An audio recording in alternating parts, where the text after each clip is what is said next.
श्रीराम. आज गोपाळकाल्याचा एक खूप महत्वपूर्ण दिवस आहे आणि अत्यंत प्रसन्न असं मंगलमय वातावरण आज काकूंनी आपल्याला इथे उपलब्ध करून दिलेलं आहे. त्यांनी मातीचं गोकुळ इथे मांडलेलं आहे. गोपाळकाल्याचा प्रसादही त्यांचा असणारच आहे आणि या सगळ्या निमित्त आपण एका विशेष उपासनेसाठी म्हणून आज इथे जमलेलो आहोत.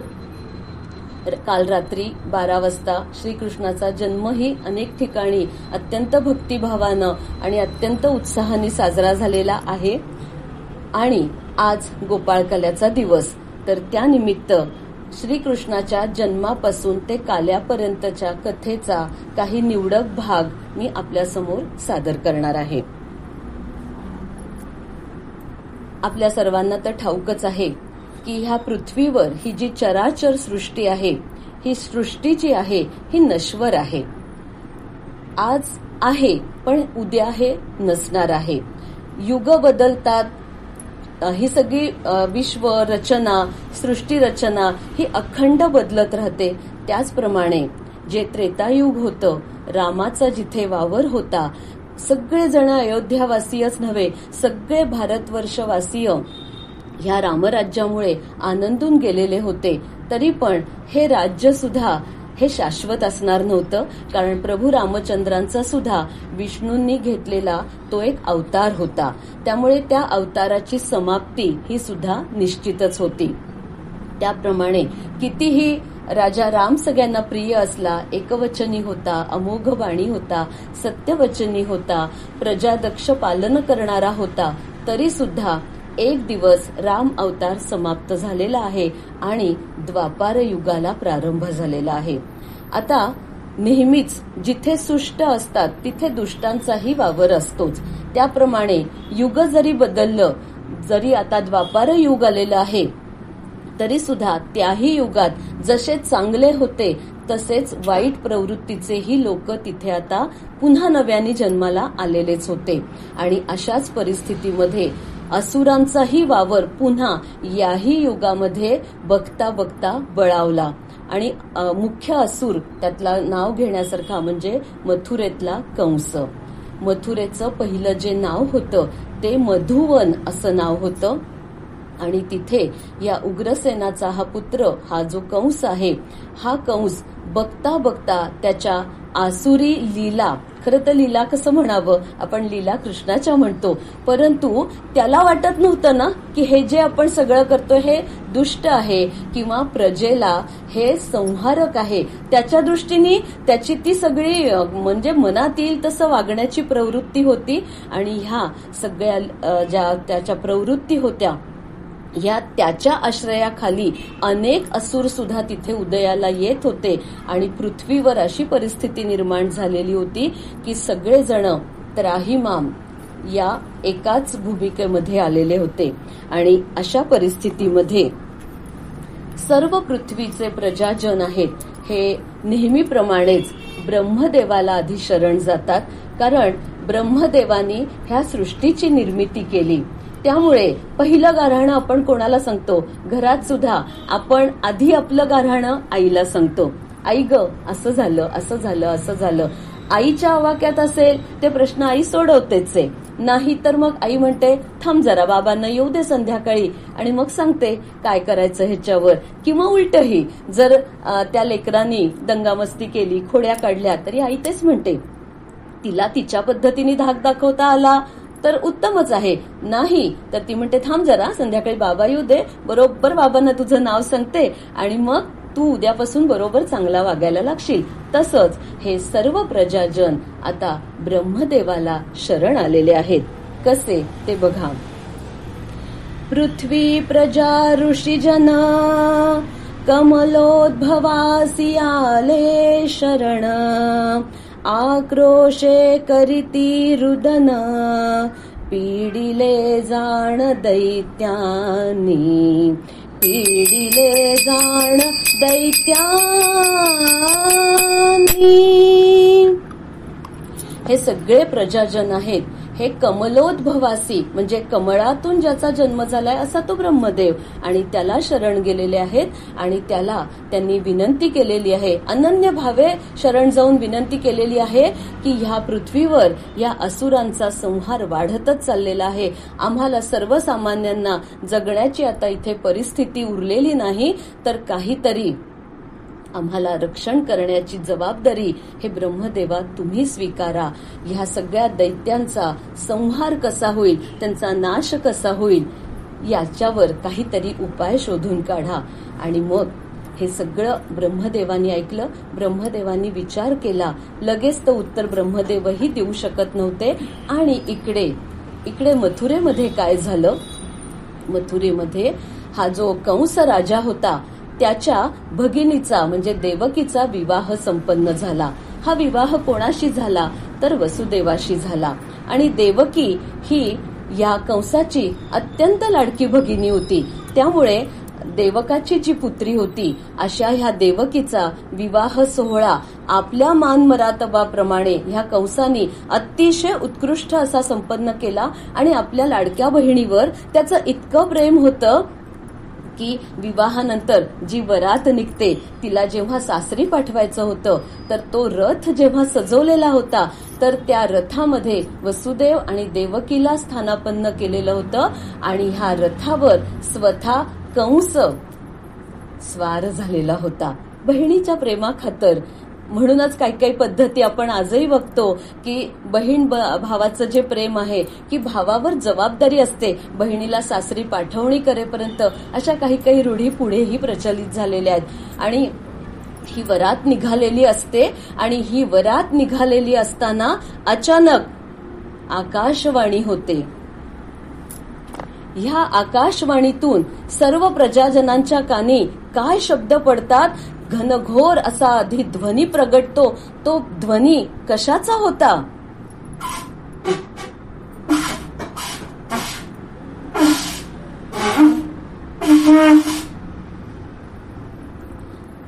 हा ध्वनी प्रत्यक्ष अंतरिक्षातून आलेला होता.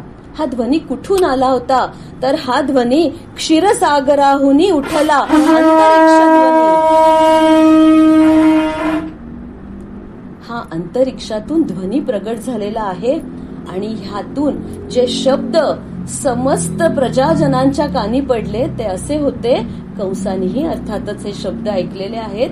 आणि हे शब्द असे होते की कंसा, आज तू जिचं एवढं कोड कौतुक करतोयस, जिच्यासाठी तू तिच्या रथावर स्वार झालेला आहेस, तिच्या आणि वसुदेवाच्या रथाचं तू सारथ्य करतोयस, अत्यंत हर्षभराने तिची पाठवणी तू करत आहेस, परंतु ह्याच देवकीचा 8वा पुत्र तुझा काळ ठरणार आहे.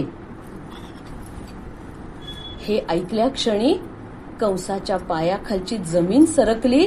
पुन्हा पुन्हा त्याच्या कानामध्ये एकच शब्द गुंजत होते. ते शब्द काय होते? 8वा 8वा 8वा 8वा देवकीचा 8वा 8वा 8वा 8वा 8वा 8वा देवकीचा 8वा 8वा 8वा 8वा 8वा 8वा देवकीचा 8वा 8वा 8वा 8वा 8वा 8वा देवकीचा 8वा 8वा 8वा 8वा 8वा 8वा देवकीचा 8वा 8वा. हो, देवकीचा 8वा आणि आपला काळ ठरणार आहे. कंसानी तत्क्षणी त्या अश्वाचे लगाम सोडून दिले आणि तो रथातून पाय उतार झाला. तेवढ्या काही क्षणामध्ये त्याच्या मनामध्ये आसुरी वृत्ती इतकी एकदम बळावली आणि त्याच्या मनामध्ये विचार आला, ह्या देवकीचा, ह्या माझ्या लाडक्या भगिनीचा पुत्र आणि तो माझा काळ ठरणार आहे, मग मी ह्या देवकीलाच तरी जिवंत का ठेवावं? तिलाच मी मारून टाकलं तर प्रश्नच मिटेल ना. असं म्हणून तो शस्त्र उगारणार, तरी पण कुठेतरी रक्ताचं नातं असतं, भावनेचे बंध गुंफलेले असतात. आणि मग होतं काय, क्षणामध्ये तोही त्याचा विचार पालटतो आणि मग त्याला असं वाटतं की त्यापेक्षा मी असं करू शकतो की वसुदेव आणि देवकीला मी एकत्रच येऊ देणार नाही, किंवा त्यांचा जर पुत्र होईल तर त्या पुत्रालाच मी जन्माक्षणीच मारून टाकेन.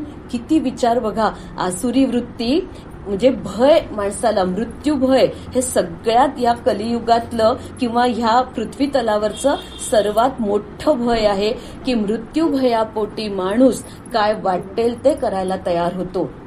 आणि त्याचे विचार असे भराभर तिथे एका पाठोपाठ एक यायला लागतात आणि त्याला असं वाटतं की नको, काही झालं तरी माझी ही भगिनी आहे, तिचे जे तात आहेत ते माझ्या पण पित्या समान आहेत, कारण ती चुलत बहीण आहे असाही काही ठिकाणी उल्लेख आहे. आणि मग मी जर तिचा वध केला तर माझे पिता आणि देवक ह्या दोघांनाही किती बरं मी दुःख देईन, तर हेही योग्य नाही. मग मी काय करू शकतो? एक करू शकतो की वसुदेव आणि देवकीला मी कारागृहात बंदिवान करू शकतो. आणि कारागृहात बंदिवान केल्यानंतर होईना का त्यांना पुत्र? तो पुत्र झाल्या क्षणी माझे सगळे पहारेकरी जे सुरक्षा रक्षक आहेत ते मला वार्ता देतील की देवकीला पुत्र झाला आहे, आणि तत्क्षणी मी कारागृहात पोचीन आणि त्या पुत्राचाच वध करीन. म्हणजे पहिलाही नको दुसराही नको, कारण 8वा अंतरिक्षातून आकाशवाणीचा ध्वनी होता, न जाणो पहिलाच पुत्र 8वा म्हणून.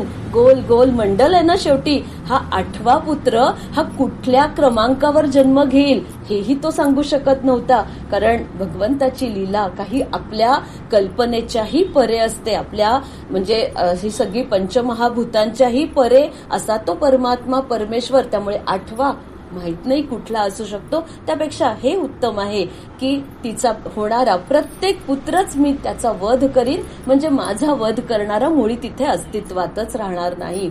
असं म्हणून सगळ्या त्या सुख सोहळ्याचं स्वरूप एका क्षणामध्ये पालटलं आणि वसुदेव देवकीला कंसानं बंदीवान म्हणून तिथे कारागृहात पाठवलेलं आहे.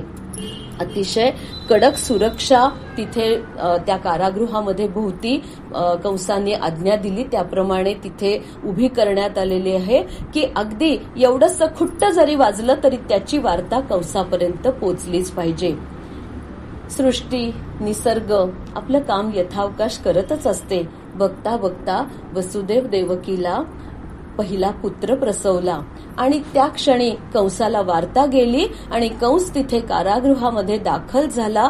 अतिशय निर्मम अशा भावाने त्यांनी ते नवजात अभ्रक उचललेलं आहे आणि तिथल्याच शिळेवर त्यांच्या समोर आपटून त्याचा वध केलेला आहे.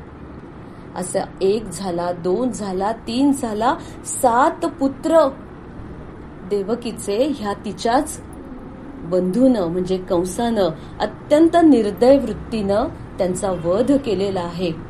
आता त्याला असं वाटत होतं काय आसुरी वृत्ती दिवसेंदिवस जरी बोकाळत असली तरी सुद्धा 7 पुत्र. त्यांनी परत पहारेकऱ्यांनाही विचारलं किती पुत्र झाले नक्की?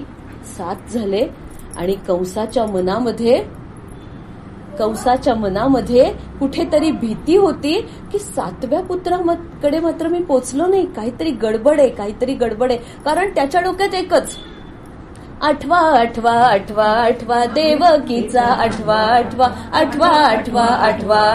देवकीचा 8वा. भगवंताच्या मायेनी आता तिथे संपूर्ण आपलं रूप प्रगट केलेलं होतं. त्यामुळे देवकीचा तो 7वा पुत्र त्याचं काय झालं हे कंसालाही कळलेलं नाही आणि तो सुखनैव गोकुळामध्ये पोचलेला होता. नंद आणि रोहिणीच्या तो पुत्र म्हणून बलराम म्हणून तो तिथे आता दिसामासांनी वाढायला लागलेला होता. अशा रीतीनं आता काय झालेलं होतं, आता देवकीचा सुद्धा मनाचा ठाव सुटलेला होता. बघता कारण त्या 7व्या पुत्राचं काय झालं हे देवकीलाही कळलेलं नव्हतं. इतकी ती भगवंताची माया अपार होती. तिच्याही मनाचा ठाव सुटलेला होता. तिचं मातृत्व असं विकल दिवसेंदिवस होत होतं आणि तिला कळत नव्हतं. अशातच एके दिवशी तिला पहाटे दृष्टांत झालेला होता. हा दृष्टांतामध्ये तिला जो संकेत प्राप्त झाला त्या संकेतानुसार तिला असं समजलं की माझ्या मनाची ही जी विकल अवस्था आहे ह्या विकल अवस्थेवर मात करण्यासाठी मला आता भगवंताचं चिंतन करणं अनिवार्य आहे. म्हणून तिने भगवंताच्या चिंतनाला प्रारंभ केला आणि बघता पुन्हा एकदा निसर्गाने आपलं काम यथावकाश केलेलं आहे. देवकीला पुन्हा एकदा गर्भधारणा झालेली आहे आणि ही गर्भधारणा होता क्षणापासूनच तिचं मन भगवंत चिंतनाकडे अधिकाधिक वेधायला लागलेलं होतं आणि तिला असं वाटायला लागलं की या भगवंताचं चिंतन करतो आहे, त्याचं पूजनही करावं. पण हे पूजन ह्या कारागृहामध्ये मी कशा पद्धतीने करू शकणार आणि भगवंताला पूजनासाठी मी इथे साधन सामुग्री तरी काय उपलब्ध करणार. हा कंस माझ्या जन्माला आलेल्या प्रत्येक इवल्याशा बाळाचं सुद्धा तिथे काहीही तो ठेवत नाहीये, तर माझ्यासाठी आता मला तो साधन सामुग्री देईल का. पण तरी सुद्धा तिला असं वाटत होतं की ह्या तुलसी पत्राचं भगवंताला अनन्य महत्व आहे. एकदा आपली इच्छा, कारण तसे तिचे डोहाळेच होते ना, आणि तिला असं वाटलं की आपल्या पतीला आपली इच्छा एकदा सांगावी तरी की मला तुलसी पत्रांची अर्चना भगवंताला करावीशी वाटत आहे. आणि तिने आपली इच्छा आपल्या पतीला बोलून दाखवली. वसुदेवालाही वाटलं की आपल्या पत्नीचे किती हे मानसिक शारीरिक हाल चाललेले आहेत आणि या सगळ्यामध्ये जर तिला तुलसी पत्रांची अर्चना भगवंताला करायची आहे, हा कंस ते करू देईल काय. पण तरी सुद्धा प्रत्येकाच्या मनामध्ये आशेचा एक इवलासा किरण कुठून तरी अनाहूत डोकावतोच आणि तसं वसुदेवाला वाटलं आणि त्यांनी कंसाकडे निरोप धाडला की देवकीला डोहाळे लागलेले आहेत. कारण सांगण्या वाचून तर पर्यायही नव्हता आणि तिचे डोहाळे कशाचे आहेत, तर तिचे डोहाळे असे सांगतायत की भगवंताची तुलसी अर्चना तिला करावीशी वाटतेय.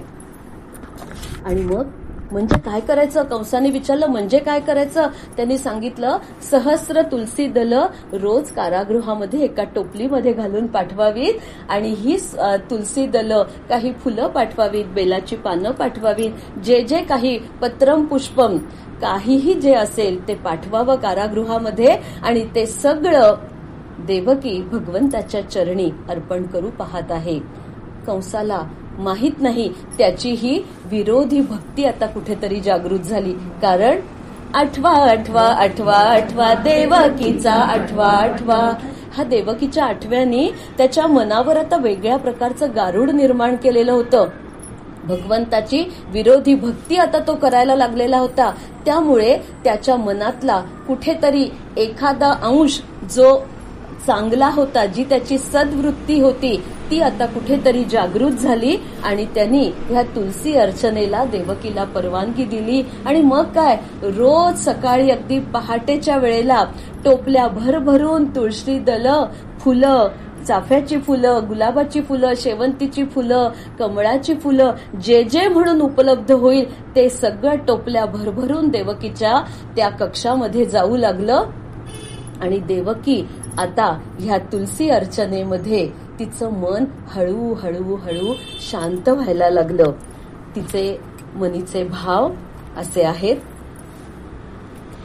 उदरात असे भक्तांचा कैवारी, उदरात असे भक्तांचा कैवारी, तेथे देह भावा कैसे उरी, उदरात असे भक्तांचा कैवारी, सदा ध्यान मग्न समाधीस्थ झाली, सदा ध्यान मग्न समाधीस्थ झाली, देवकी माऊली अंतर्यामी, देवकी माऊली अंतर्यामी. या देवकीच्या उदरामध्ये साक्षात भक्तांचा कैवारी, अहो तो परमात्मा परमेश्वर आता अवतार घेणार होता, तो जन्माला येणार होता.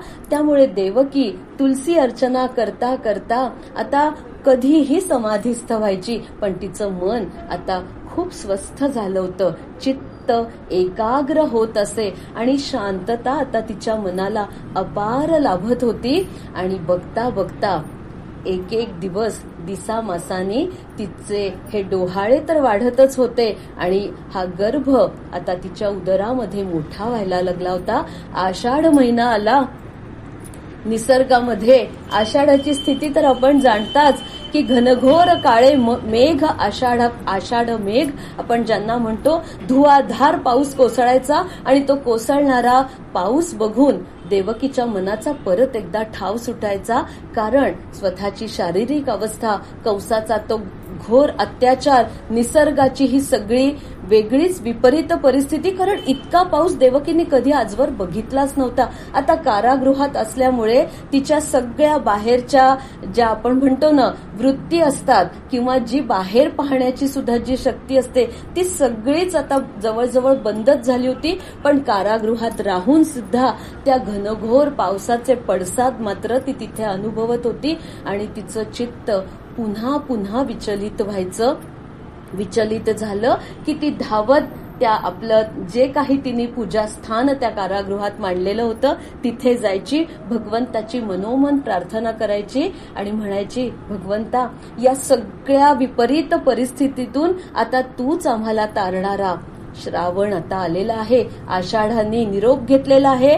श्रावण आला तसा क्षणात येती सरसर शिरवे, क्षणात फिरूनी ऊन पडे. ही सगळी बदललेली निसर्गाची परिस्थिती बघून देवकी पुन्हा एकदा उल्हसित झालेली आहे. तिचा गर्भ आता 9व्या महिन्यापर्यंत पोचलेला होता. श्रावणाची पौर्णिमा झाली आणि पुन्हा एकदा निसर्गाने आपलं रुद्र स्वरूप प्रगट केलेलं आहे. पुन्हा एकदा धुवाधार पाऊस चालू झालेला आहे. बघता बघता श्रावण वद्य अष्टमीचा दिवस उजाडला. पहाटेपासूनच ही देवकी अत्यंत अस्वस्थ होती. तिला आता प्रसूती वेणा सुरू झालेल्या होत्या. वसुदेवाला सुद्धा काय करावं कळत नव्हतं. कंसाने 1-2 दासी तिच्या मदतीला पाठवलेल्या होत्या आणि देवकीची ती विचित्र शारीरिक अवस्था, तिचं चित्त मुळी थाऱ्यावरच नव्हतं. दिवस कसा तरी पार पडला. बघता बघता मध्यरात्रीचा समय उजाडलेला आहे. सगळीकडे घनघोर बाहेर पाऊस आहे. पूर्णपणे कारागृहामध्ये सुद्धा अंधार दाटून आलेला असतानाच देवकीच्या ह्या प्रसव वेणा बघता बघता वाढू लागल्या आणि देवकी प्रसूत झालेली आहे.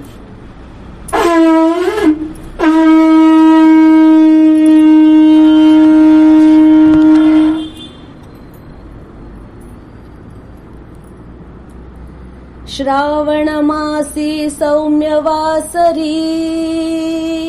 रोहिणी नक्षत्राला, विरोधनाम्नी कृष्ण पक्षी, श्रीहरी प्रगटची झाला, श्रीहरी प्रगटची झाला.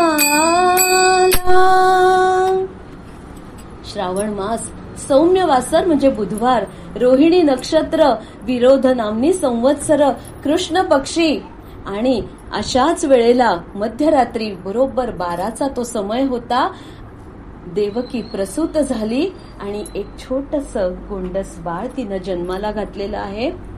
तशाच तिच्या त्या शारीरिक विकल अवस्थेमध्ये सुद्धा नेत्र उघडून क्षणभर आपल्या कुशीतल्या त्या बाळाकडे ती बघते न बघते तोच खोतीच्या त्या कक्षामध्ये लख्ख प्रकाश पसरलेला आहे आणि तिच्या समोर हा श्रीहरी, हा प्रभू, हा परमात्मा, हा तिचा जो देवकी नंदन आहे, हा बालरूपात प्रगटलेला होता. आणि हा प्रगटलेला प्रभू पाहून देवकी तशाही अवस्थेत तिथून धडपडत उठली आणि वसुदेव देवकीनं त्या प्रभूच्या चरणी लोटांगण घातलेलं आहे. प्रभूला अनन्य भावे शरण गेलेले आहेत. त्यांच्या मुखातून आता एकही शब्द उमटण्याची ती परिस्थितीच नव्हती. भगवंतांनी त्यांना आशीर्वाद दिलेला आहे आणि वसुदेवाला संकेत दिलेला आहे. हा संकेत असा होता. काय होता ऐकूया. आनंदाचा कंद हरी हा देवकी नंदन पाहिला. आनंदाचा कंद हरी हा देवकी नंदन पाहिला. कंस भयाने वसुदेवाने, कंस भयाने वसुदेवाने, नंद यशोदे वाहिला, आनंदाचा कंद हरिहा, देवकी नंदन पाहिला. देवकी आणि वसुदेवाला विचार करा, किती आनंद झाला त्या क्षणी की आपल्या कुशीमध्ये नवजात अभ्रक आहे आणि साक्षात प्रभू परमात्मा आपल्या या कारागृहामध्ये आपल्यासाठी प्रगट झालेले आहे. खोलीतल्या त्या लख्ख प्रकाशात डोळे जरी दिपले, डोळ्यातून अश्रुधारा जरी वाहत होत्या, तरी मनच्चक्षू पुढे या भगवंताचं रूप अतिशय स्पष्ट आणि अतिशय लख्ख असं दोघांच्याही नेत्रासमोर होतं. कंसाचं भय तर बाहेर होतच. वसुदेवाला असं वाटत होतं की हे बाळ ह्यांनी रडू नये, पण ते बाळ सुद्धा किती शहाणं हो. जन्मतः बाळाला खरं म्हणजे भूक किती पटकन लागते, पटकन ते बाळ रुदन करणार, पण हे इतकं बाळ शहाणं की त्यांनी रुदनही केलं नाही. देवकी मात्र त्या बाळाला आपल्या हृदयाशी अशी घट्ट धरून बसली होती की त्यांनी चुकून जरी रुदन केलं तरी ते असं इथेच जिरलं जावं, त्याचा आवाज या कारागृहाच्या बाहेर जाऊ नये म्हणून ती धडपडत होती. पण बाळ आईच्या मनातले भाव जाणत होतं. शहाणं, त्याला भूक लागली नाही, माहित नाही काय झालं, पण ते बाळ रडलंही नाही आणि स्मित वदनाने ते फक्त हसत होतं. आता वसुदेवानी लगबग सुरू केली. त्या तुळशी अर्चनेसाठी आणलेल्या टोपल्या कारागृहात होत्याच. कितीतरी सकाळपासून आणलेली ती तुळशीपत्र अजून तशीच पडली होती, कारण त्या दिवशी देवकीच्या शारीरिक थोड्याशा विकल अवस्थेमुळे त्या सगळ्या टोपल्यांमधली त्या तुळशीची पानं ती भगवंताला वाहूच शकली नव्हती. त्यामुळे त्या सगळ्या टोपल्या आणि ती सगळी तुळशीपत्र तशीच होती. वसुदेवानी लगबग केली. त्यातल्या त्यात एक जरा भक्कम टोपली घेतली, सगळी तुलसी दलं त्याच्यामध्ये अंथरली, तुलसी दलांची शय्याच त्या टोपलीमध्ये केली आणि वसुदेवानी देवकीकडे फक्त एक नेत्र कटाक्ष टाकला की सिद्धता झालेली आहे. आणि आता ही सिद्धता झालेली आहे कशासाठी तुला कळलंय ना देवकी? हाच आपला 8वा पुत्र आहे आणि हा आपल्याला वाचवायचा आहे. आणि म्हणून ह्या पुत्राला आता आपण नंदाघरी गोकुळामध्ये मी नेऊन पोचवणार आहे. तेव्हा देवकी मन घट्ट कर, तुझ्या अश्रूंचा बांध जो आहे तो इतका जो वाहतोय तो आता इतका वाहू देऊ नकोस, त्याला आवर घाल आणि त्या पुत्राला आता माझ्या स्वाधीन कर. देवकीने आपले अश्रू अगदी निर्धाराने पुसलेले आहेत. आपलंच जे वस्त्र होतं त्या वस्त्राचा एक शेव तिने असा टर्कन फाडला.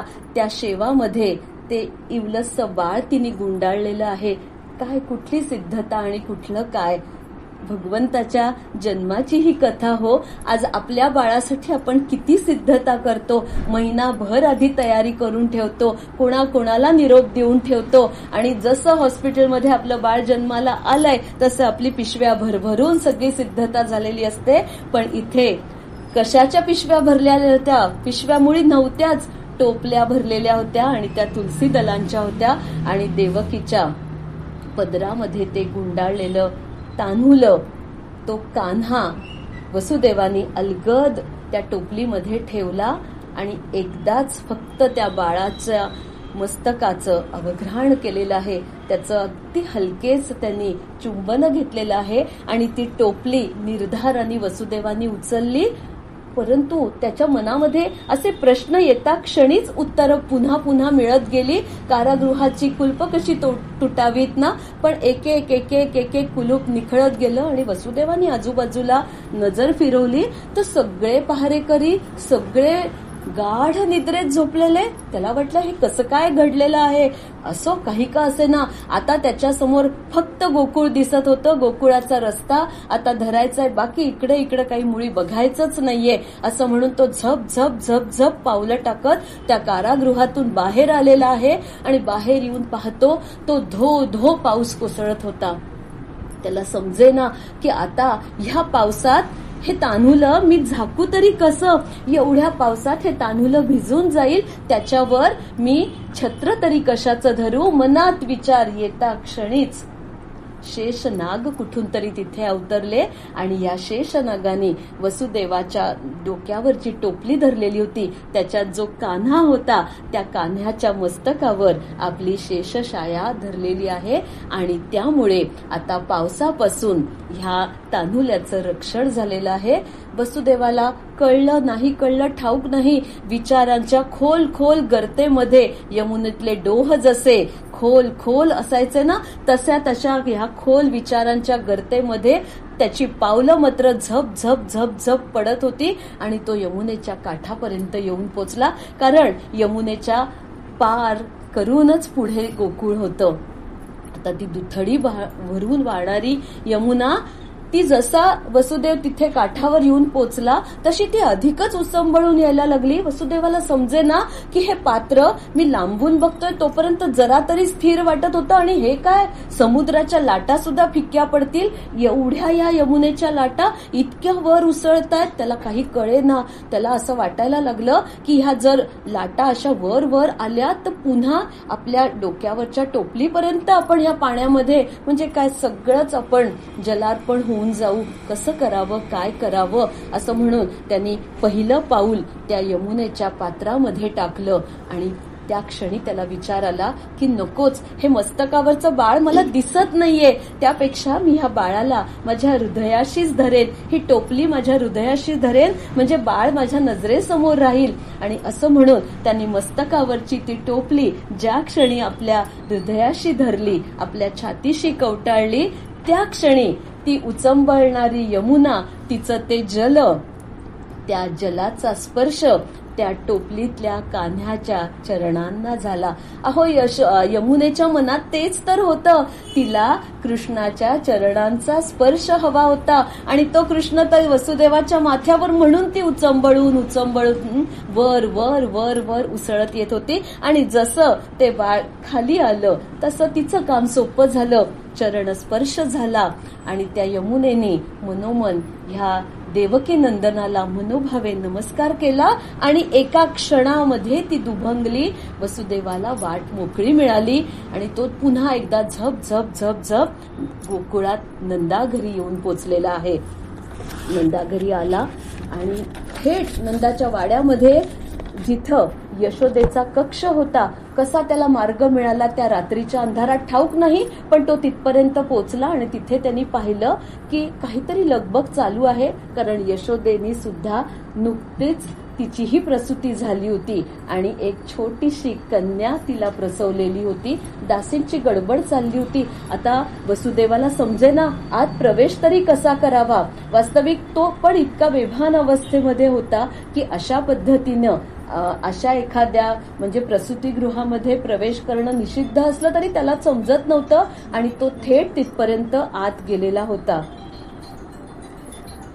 तिथे पाहिलं त्यांनी यशोदेच्या कुशीमध्ये छोटीशी कन्या होती. आता आजूबाजूला वसुदेवानी कटाक्ष टाकला. ही कन्या मला हवी आहे आणि माझ्या टोपलीतला हा पुत्र मी आता इथे ठेवणार आहे. परंतु आजूबाजूला कोणी पाहिलं बघतो तर कोणाचंच लक्ष नाहीये. त्यांनी एका क्षणामध्ये आपलं काम केलेलं आहे. ती कन्या त्यांनी उचललेली आहे. आपल्या टोपलीतला पुत्र यशोदेच्या कुशीमध्ये ठेवलेला आहे. कन्या आपल्या टोपलीत घेतलेली आहे आणि मागे वळूनही न पाहता तो पुन्हा कंसाच्या कारागृहाकडे झप झप झप झप निघून गेलेला आहे. कंसाच्या आता दोन भागामध्ये ही कथा घ्यावी लागते. एक म्हणजे गोकुळातला भाग घ्यावा लागतो आणि आधी कंसाच्या कारागृहात काय घडलं हे पण सांगणं महत्वाचं असतं. आणि जसा कंस झप झप झप झप कारागृहामध्ये पोचला क्षणी कंसाच्या त्या कारागृहातले ते पहारेकरी हळूहळू जागे व्हायला लागलेले होते. पण त्यांना हा वसुदेव बाहेरून आला आतून बाहेर गेला काहीही कळलेलं नव्हतं. वसुदेवानी टोपलीतली ती राजस सुकुमार कन्या आपल्या हाताने देवकीच्या कुशीमध्ये ठेवलेली आहे आणि ती कुशीमध्ये ठेवली. देवकीने तिला अलगद आपल्या छातीशी जेव्हा कवटाळलं, मातेचा स्पर्श लाभता क्षणी त्या बालिकेनी अतिशय खणखणीत आवाजात रुदन केलेलं आहे. तुम्हाला ठाऊक आहे का, मुलगी जेव्हा जन्माला येते ना, तेव्हा बाहेरच लोकांना कळतं, कारण ती आत खणखणीत आवाजात रडते.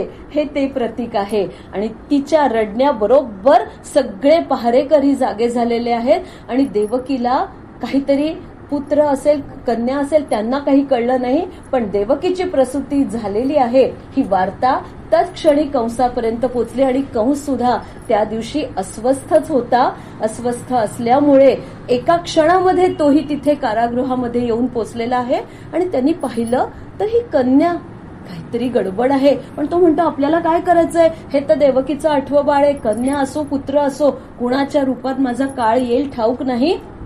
असं म्हणून त्यांनी हिसका मारून देवकीच्या कुशीतून ती कन्या सुद्धा ओढून घेतलेली आहे. आणि तिला असं गर गर गर गर फिरवून आता त्या शिळेवर आपटणार. तर क्षणी ती कन्या त्याच्या हातातून निसटून अंतरिक्षामध्ये गेलेली आहे. आणि पुन्हा एकदा आकाशवाणी झालेली आहे, 8वा 8वा 8वा 8वा देवकीचा 8वा 8वा 8वा 8वा 8वा 8वा देवकीचा 8वा 8वा.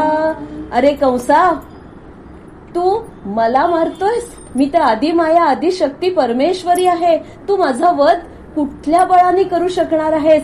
आणि तुला जो 8वा अपेक्षित आहे तो 8वा जन्माला आलेला आहे. आणि तो आता नंदाघरी यशोदेच्या कुशीमध्ये गोकुळामध्ये सुरक्षित आहे. बघ आता तुला काय करायचं ते तू कर, पण तुझा 8वा तो तुझा काळ आहे आणि तो तिथे सुरक्षित आहे. कंसाच्या पायाखालची पुन्हा एकदा जमीन हादरलेली आहे आणि तो हताश झालेला आहे. आणि ह्या आपल्या देवकीकडे, आपल्या वसुदेवाकडे अत्यंत जळजळीत असा कटाक्ष टाकून पराभूत भावनेने, निराश मनाने तो आपल्या प्रासादाकडे आलेला आहे. हताश असा कंस. आणि इकडे मात्र गोकुळामध्ये सगळ्यांना ही वार्ता कळलेली आहे की आपल्या नंदाघरी एक गोंडस राजस असा पुत्र जन्माला आलेला आहे. इतकी मध्यरात्रीची वेळ असूनही सगळं गोकुळ जागं झालं. पहाटे पहाटेपर्यंत ही वार्ता एकाकडून दुसऱ्याला कळत कळत सगळं गोकुळ ह्या नंदाघरी तिथे अवतरलेलं आहे. आणि सगळ्यांनी एकमेकांना ही वार्ता सांगितलेली आहे. जे काही आपल्या घरी गोडधोड असेल, साखर असेल, गूळ असेल, ते एकमेकांच्या हातावर ठेवत, नंदाला पुत्र झालाय, नंदाला पुत्र झालाय, ऐकलं का, यशोदेला पुत्र झालाय, असं म्हणून सगळ्यांनी तो आनंद साजरा केलेला आहे. तो आनंद आपणही साजरा करणार आहोत. अवतरला हो नंदा घरी ब्रह्म सनातन प्रभु नरहरी. अवतरला हो नंदा घरी ब्रह्म सनातन प्रभु नरहरी. सजवुनी सुंदर गोकुळ नगरी दीप लाविती दारोदारी. गाती नाचती ब्रुज नर नारी म्हणती आला आला आमुचा कैवारी. अवतरला हो नंदा घरी ब्रह्म सनातन प्रभु नरहरी. अवतरला हो नंदा घरी ब्रह्म सनातन प्रभु नरहरी.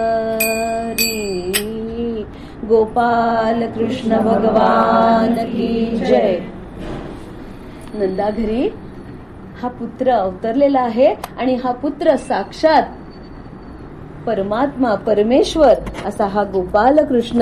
त्यामुळे सगळ्या गोकुळांनी तिथं उत्सव साजरा केलेला आहे. प्रत्येकाने ही आनंद वार्ता एकमेकांना पोचवलेली आहे. गुढ्या, तोरणं, दीप, फुलांच्या रांगोळ्या यांनी प्रत्येकाने आपलं अंगण सजवलेलं आहे. नंदाचा वाडा तर त्याची तर शोभा काय वर्णावी, कारण सगळ्यांनाच इतका आनंद झालेला आहे. हा आनंद ह्या आनंदाच्या कंदामुळे प्राप्त झालेला होता. कारण हा आनंद सुद्धा ना जी आपली 5वी जी मुख्य अवस्था असते ना, आनंदाचा आपण शोध घेत तर आयुष्य जगत असतो, तो हा अत्यंत शुद्ध आणि परम पवित्र असा आनंद ह्या गोकुळवासियांनी अनुभवला. बघता बघता बाळाचा पाळण्यात घालून नामकरण पण केलेलं आहे. हा आता यशोदानंदन किती किती नावांनी त्याला प्रत्येकाला वाटत होतं की मी एक नाव ठेवावं, मी एक नाव ठेवावं असं म्हणून ह्या बाळाचं बारसंही संपन्न झालेलं आहे. आणि जो तो आपल्या भूमिकेतून किंवा आपल्या अभिव्यक्तीतून त्या बाळाला जशी हाक मारायची तशी हाक मारत होता. आणि हे सगळं सुख तुकाराम महाराजांच्या शब्दात तुकोबाराय म्हणतात, गोकुळीच्या सुखा अंत पार नाही लेखा, गोकुळीच्या सुखा अंत पार नाही लेखा. हे इतकं असं स्वर्गसुख गोकुळ नगरी अनुभवत होती. आणि हे बाळ आता दिसामासांनी वाढत होतं. त्याच्या खोड्या, त्याच्या लीला या दिवसेंदिवस वेगवेगळ्या पद्धतीनं फुलत होत्या. आणि हे बाळ कसं वाढत होतं ठाऊक आहे? अहो, हे बाळ वाढत होतं, हिच्या करातून तिच्या करासी कृष्ण सारखा नाचे हो, हिच्या करातून तिच्या करासी कृष्ण सारखा नाचे हो, नीलकमल हे जणू तरंगते जललहरी वरसाचे हो. गोपाल कृष्ण भगवान की जय. अहो, ते बाळ मुळी कधी खाली राहिलंच नाही हो. यशोदेच्या वाट्याला तरी किती वेळ येत होतं कोण जाणे.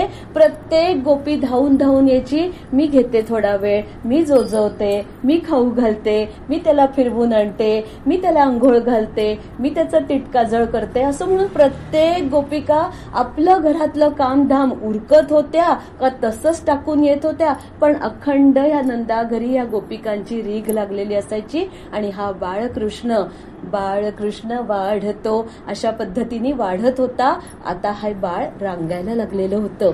आणि ही जी रांगण्याची त्याची जी आपण म्हणूया स्थिती, ही मात्र अत्यंत महत्वाची बरं का. का महत्वाची त्याच्या मागचं तत्व थोडंसं सांगते. ह्या पृथ्वीला त्राहिमाम त्राहिमाम असं झालेलं असताना हा विष्णूंचा 8वा अवतार ह्या सृष्टीवर प्रगट झालेला होता. आणि ह्या पृथ्वीला थोडंसं आश्वस्त करण्यासाठी हा बाळकृष्ण रांगताना, आता हे तर आपलं नेहमीच आहे, पण संतांच्या भूमिकेतून ह्या सगळ्या त्याच्या वेगळ्या वेगळ्या व्याख्या म्हणा किंवा त्याची निवेदनं ही आपल्यापर्यंत आलेली आहेत. हा बाळकृष्ण रांगताना काय करायचा तर त्याचा डावा गुडघा जमिनीवर टेकवायचा आणि डावा हात त्याचा जमिनीवर, उजव्या हातामध्ये लाडू म्हणजे आनंद, बरोबर की नाही. आणि तुम्हाला सगळ्यांना ठाऊक आहे आपला जो भारतीय खेळ आहे खो खो, तर त्या खो खो मध्ये तो खेळाडू याच पद्धतीने असतो. का असतो तर त्याच्या पाठीवर जेव्हा खो असं दिलं जातं तत्क्षणी तो उठला पाहिजे आणि उठून धावला पाहिजे. तशी ही बाळकृष्णाची ती रांगण्याची स्थिती आहे.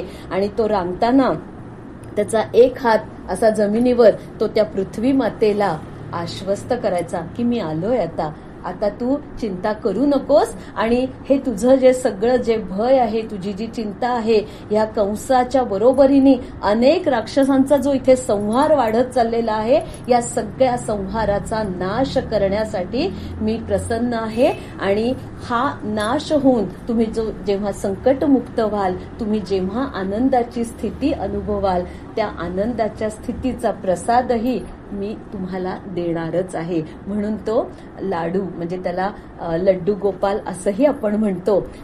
त्याच्यासाठी एक खूप सुंदर आहे वाक्य बघा.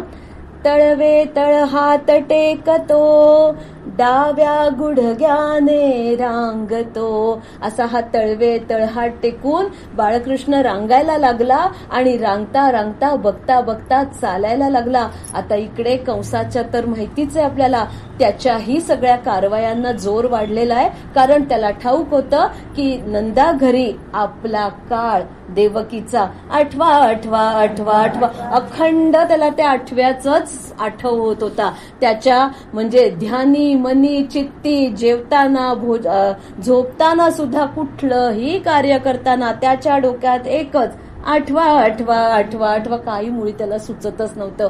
हीच ती विरोधी भक्ती, की काही सुचत नव्हतं, त्याचं मृत्यूचं भय होतं, पण तो विरोधाने का होईना भगवंताचं चिंतन करत होता. आणि मग आपल्याला सगळा हा मधला त्याचा प्रवास माहितीये, की पुतना मावशीपासून अनेक राक्षसांना त्यांनी ह्या बाळकृष्णाचा वध करण्यासाठी धाडलेलं होतं.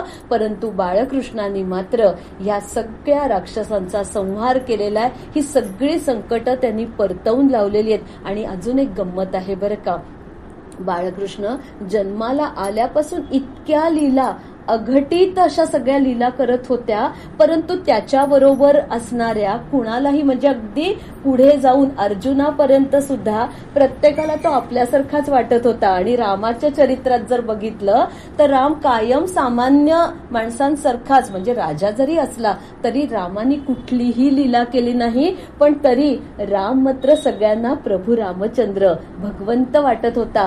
केवटापासून सगळ्या कथा बघा, मारुतीने तर रामरायांना अजून पाहिलंही नव्हतं, पण तरी तो मारुतीची भक्ती करत होता. आणि इथे यशोदेला तर त्या बाळकृष्णाने साक्षात आपल्या मुखामध्ये विश्वरूप दर्शन करून दाखवलं, तरीही यशोदेला हा काही भगवान आहे असं वाटत नव्हतं. तिला हा आपला लाडला कान्हाच वाटत होता. त्या गोपिकांना हा आपल्या बरोबरचा सखा आहे, सोबती वाटत होता. त्या सुदाम्याला कधी हा भगवंत वाटलाच नाही. त्या पेंद्याला कधीही हा गोपाळ वाटला नाही. त्या सगळ्यांना, अर्जुनाला कधी वाटला की हा साक्षात भगवंत आहे. दुर्योधनाला कुठे कळलं? म्हणून तर त्यांनी कोणाची निवड केली?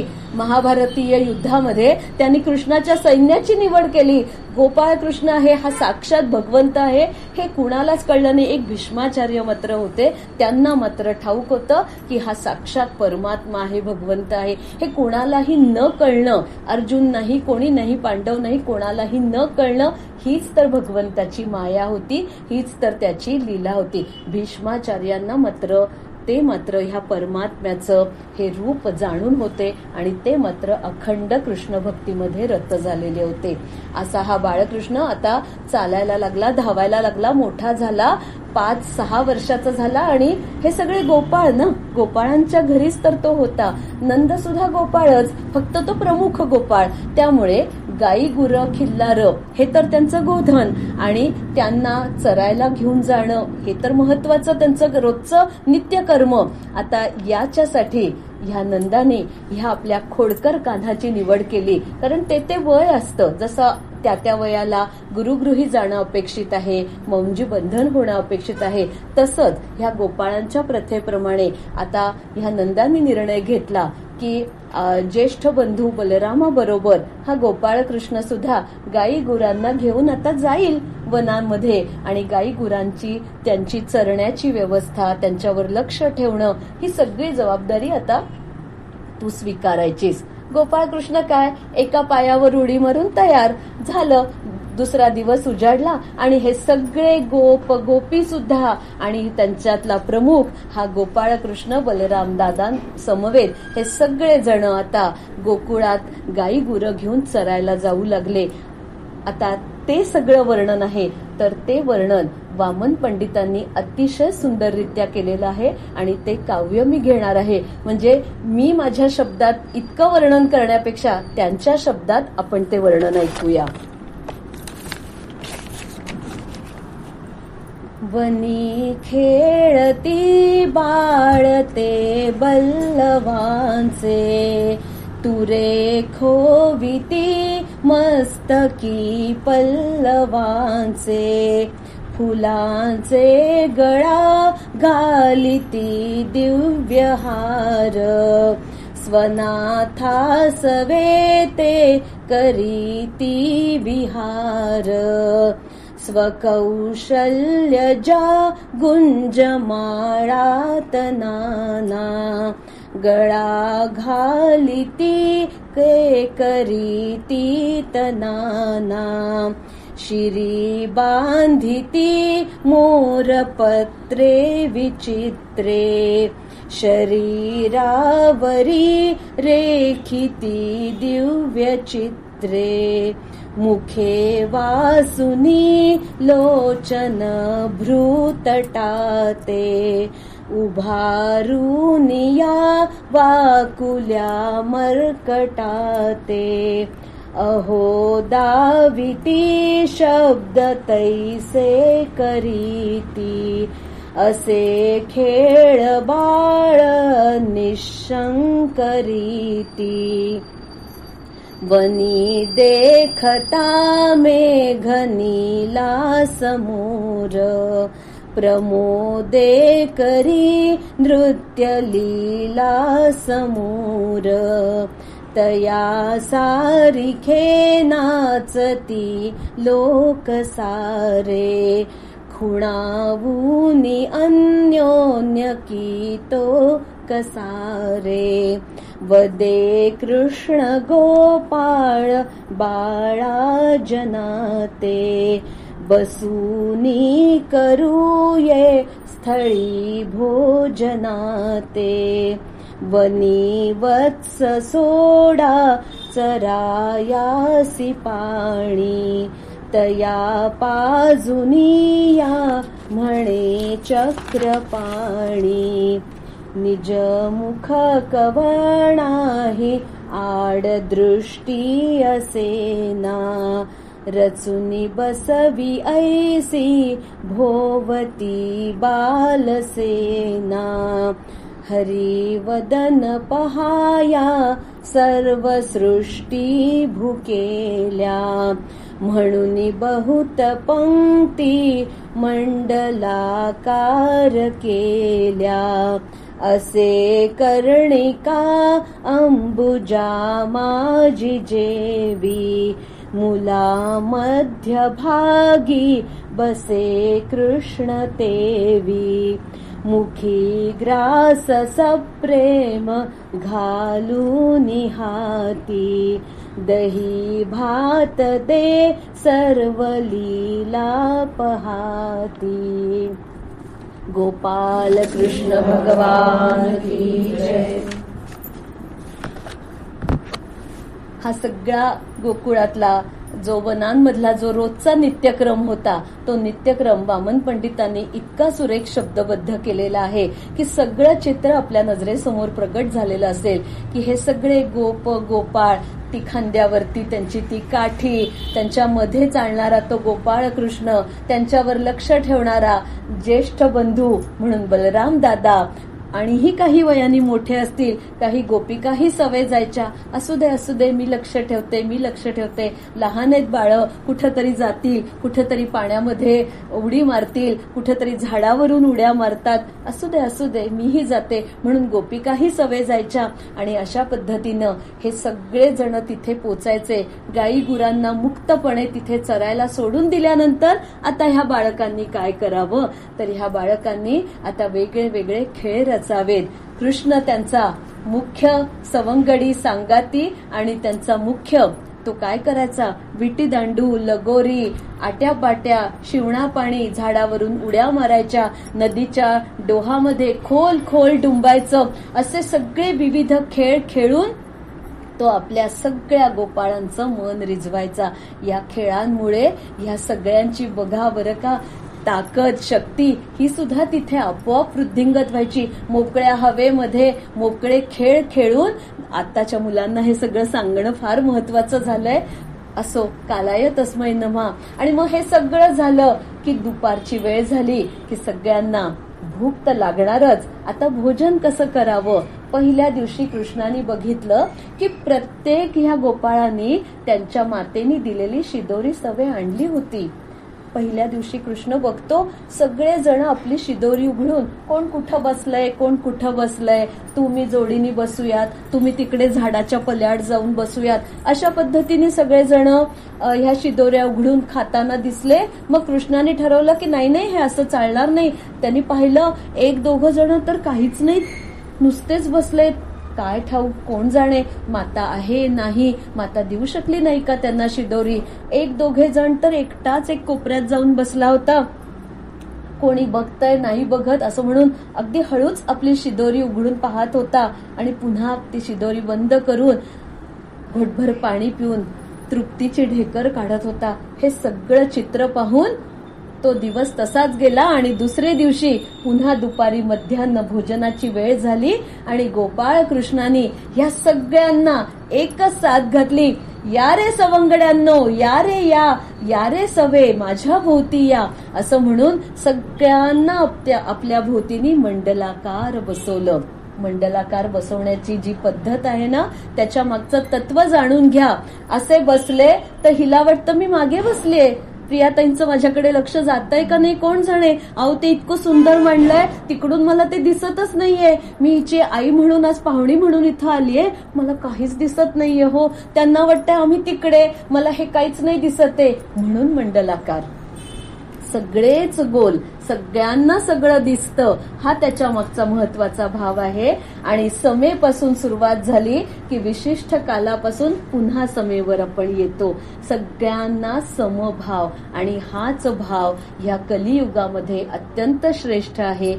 त्या भावाची बीज श्रीकृष्णाने या पद्धतीनं तिथं पेरली होती की कोणीही इथं श्रेष्ठ नाही, कोणीही कनिष्ठ नाही, कोणीही मागे नाही, कोणीही पुढे नाही, कोणीही उच्च नाही, कोणीही नीच नाही, सगळे समान एकाच माळेचे मणी. बरोबर. आणि असं म्हणून सगळ्यांना कृष्णाने असं आपल्या भोवती बसवलं. वामन पंडितांचे आत्ताच्या काव्यामधले शब्द आपण ऐकले. असे कर्णिका अंबुजा माझी जेवी, मुला मध्यभागी बसे कृष्ण तेवी. मुलांच्या मध्यभागी आता गोपाळ कृष्ण असा गोल सगळ्यांच्या भोवती फिरत होता आणि सगळ्यांना सांगत होता, अरे भूक लागली ना रे, एवढं खेळलो, एवढं दमलो, ती गाई गुरं आत्ता सगळं येतील बघता बघता, आपलं भोजन कसं व्हावं. भोजन झाल्यानंतर घटकाभर विश्रांती घेऊन परत जायचंय बरं का थोडंसं खेळायला. अजून 2 नवीन खेळ आज मी शिकवणार आहे. चला चला चला पटपट पटपट सगळ्यांनी शिदोऱ्या उघडा. आणि मग पुन्हा तेच कालचंच दृश्य. कोणी उघडतंय, कोणी नाही उघडत, कोणी असं पटकन अगदी माझी शिदोरी बघा बघा माझ्या आईने काय काय दिलंय असं म्हणून. कारण अशी भरपूर भरलेली शिदोरी. कोणाच्या शिदोरीमध्ये गोड आहे, कोणाच्या शिदोरीमध्ये नुसतेच दही पोहे आहेत, कोणाच्या शिदोरीमध्ये भाकऱ्या आहेत, कोणाच्या कोरड्या, कोणाच्या तूप लावलेल्या, कोणाच्या लोणी लावलेल्या, कोणाच्या शिदोरीमध्ये श्रीखंड पुरी, काय वेगळं वेगळं प्रत्येक घरून आलेला तो सगळा शिदोरीचा जे खाऊ होता. आणि मग कृष्णाने सांगितलं, छान, सगळ्यांच्या माता सुग्रणी आहेत, परंतु मी म्हटलं होतं ना, मी आज एक नवा खेळ सांगणार आहे तुम्हाला. सांगू? सगळे गोपाळ म्हणाले, अरे कृष्णा सांग रे, लवकर सांग. आता खरं सांगू का रे कृष्णा, नको रे वेळ दवडूस, भूक लागली की रे, पटकन सांग रे, आम्हाला तर आता हे खाऊन परत तुझ्या बरोबर नवा खेळ खेळायचा आहे. सांग सांग, पटकन सांग. तो पेंद्या, तो तर कृष्णाला अगदी घट्टच धरून बसला होता. सांग रे कृष्णा, लवकर सांग रे, खूप भूक लागली रे, सकाळपासून मी आज काहीच खाल्लं नाही, नेहारी पण केले नाही, कारण मी उशिरा उठलो ना. मग नेहारी करत बसलो असतो तर तू पुढे निघून गेला असता. आणि तुला तर माहितीये रे, एका पायाने मी लंगडा, कसा रे मग मी तुझ्या बरोबर धावणार. लवकर सांग रे, लवकर सांग. सगळ्यांची ती उत्सुकता आता शिगेला पोचली आणि कृष्णाने काय केलं, आपला जो शेला होता तो असा मध्यभागी अंथरला आणि सांगितलं, प्रत्येकाने उठायचं, आपली शिदोरी आणायची आणि या शेल्यावर तिथे टाकायची. आणि अशा पद्धतीने सगळी, मुलांना काही समजेना, पण कृष्णाची आज्ञा मोडायचं कोणाचं धाडस नव्हतं. प्रत्येकाने आपली शिदोरी आणली. कोणाची रिकामी सुद्धा शिदोरी होती, पण तोही गोप उठला, कारण कृष्णाची आज्ञाप्रमाणे ती रिकामी शिदोरी हळूच गाठ सोडली.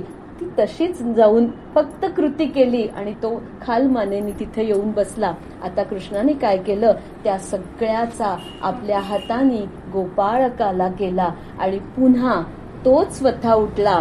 त्यातलं सगळं मुठमूठ घेऊन प्रत्येकाच्या शिदोरीवर, सगळ्यांनी आपल्या रिकाम्या शिदोऱ्या आपल्या समोर अंथरून ठेवल्या होत्या आणि त्या प्रत्येकाच्या शिदोरीवर तो घास नेऊन वाढला आणि सगळ्यांना सांगितलं, आता हा पहिला घास खायचा आहे. हा आपल्या सगळ्यांच्या प्रेमाचा, हा घास आहे आणि सगळ्यांना सारखा आहे. सगळ्यांनी तृप्त भोजन करायचं आहे. आज इथे कोणीही उपाशी पोटी राहणार नाही आणि प्रत्येकाने संध्याकाळी घरी गेल्यानंतर आपल्या शेजारी पाजारी राहणाऱ्या आपल्या सगळ्या गोपांच्या मातेला जाऊन तिचे चरण स्पर्श करायचे आणि तिला सांगायचंय, माऊली काय सुंदर शिदोरी पाठवली होतीस ग, आहा तृप्त झालो ब.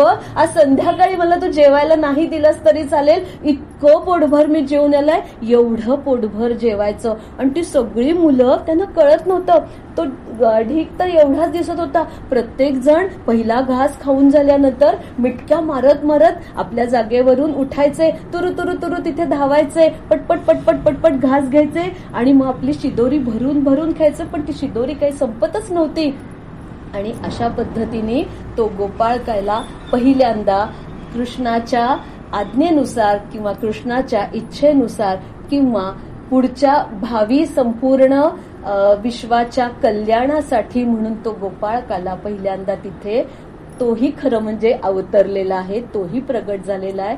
आणि ह्या गोपाळकाल्याच्या निमित्ताने समष्टीचं जे महत्व आहे ते सगळ्यात पहिल्यांदा तिथे रूढ झालेलं आहे. काला म्हणजे काय, तर काला म्हणजे आपण तर सगळे एकत्र येतोच आहोत ना, पण फक्त शरीराने एकत्र येणं हे अपेक्षित नाही, तर काला म्हणजे तुम्ही सगळे मनाने सुद्धा तिथं एकत्र येणं अपेक्षित आहे. आणि मनाने तुम्ही एकत्र आलात की कृष्णाच्या चिंतनामध्ये तुम्ही रत होऊन जायचंय आणि कृष्णाच्या चिंतनाच्या, त्याच्या नामस्मरणाचा स्पर्श त्या काल्याला झाला, त्या प्रसादाला झाला की तो प्रसाद अन्योन्य होतो आणि त्या प्रसादाची तृप्ती ही काही वेगळीच असते. आषाढी एकादशी नंतर असा हा काला चंद्रभागेच्या वाळवंटात सुद्धा रंगतो आणि त्या वाळवंटात रंगलेला तो काला, त्याचं महत्व खूप वेगळं आहे. आणि त्या काल्याचा घास तरी मिळावा म्हणून हे सगळे पंढरपूरचे वारकरी, म्हणजे पांडुरंगाच्या दर्शनापेक्षा सुद्धा, हो हे म्हणण्याचं धाडस मी करतेय की पांडुरंगाच्या दर्शनापेक्षा सुद्धा त्या काल्याचा घास मिळावा म्हणून जास्त धडपडत असतात. आणि तुकाराम महाराज तर या काल्याचं इतकं महत्व वर्णन करतात, ते म्हणतात, त्यांच्या शब्दातच ऐकूयात. तुकोबाराय म्हणतात, उपजोनिया पुढती येऊ काला खाऊ दही भात, वैकुंठी तो ऐसे नाही कवळ काही काल्याचे, एकमेका देऊ मुखी सुखी घाल हुंबरी, तुका म्हणे वाळवंट बरवे नीट उत्तम. या काल्याचं महत्व असं आहे की तुकोबाराय म्हणतात की भगवंताची भक्ती केली, मोक्ष मिळाला की वैकुंठ गमन होईल, पण त्या वैकुंठात जाऊन मी करू काय, त्या वैकुंठात हा काला मिळणार नाही. वैकुंठात अमृत मिळेल पण नामस्मरणाचं अमृत वैकुंठात नाही, नकोच. आपल्याला तुकोबारायांचा दुसराही अभंग माहितीये की तुकोबाराय म्हणतात की सुखे घालावी गर्भवासी, आम्हाला तू दे, परत परत गर्भवास दे, चालेल, कारण आम्ही पुन्हा पुन्हा इथे जन्माला येऊ आणि प्रत्येक जन्मामध्ये आमच्या मुखातून भगवंता तुझं नामस्मरण अखंड होईल, तुझ्या काल्याचा प्रसाद आम्हाला मिळेल आणि त्या काल्याचा प्रसाद खाऊन आम्ही तृप्त होऊ. आणि ही तृप्ततेची भावना आज ह्या गोपाळ काल्याच्या निमित्ताने आपणही अनुभवायची असते. कारण कृष्ण म्हणजे आकर्षण, कृष्ण म्हणजे प्रीती, कृष्ण म्हणजे भक्ती आणि कृष्ण म्हणजे जिथे शब्दांची शरणागती. मना करण्यती आकर्षयती स कृष्ण हा. म्हणूनच कृष्णाचं चरित्र सांगावं आणि जे जे म्हणून गोकुळात घडून गेलं किंवा आजही तिथे वेणुनाद अखंड येतो असं म्हणतात. आजही यमुनेचं जळ त्या वेणुनादावर असं असं असं उचंबळून येत असतं. कुठेतरी दूर त्या गाई गुरांच्या गळ्यातल्या घंटांचे मंजूळ नाद ऐकू येत असतात.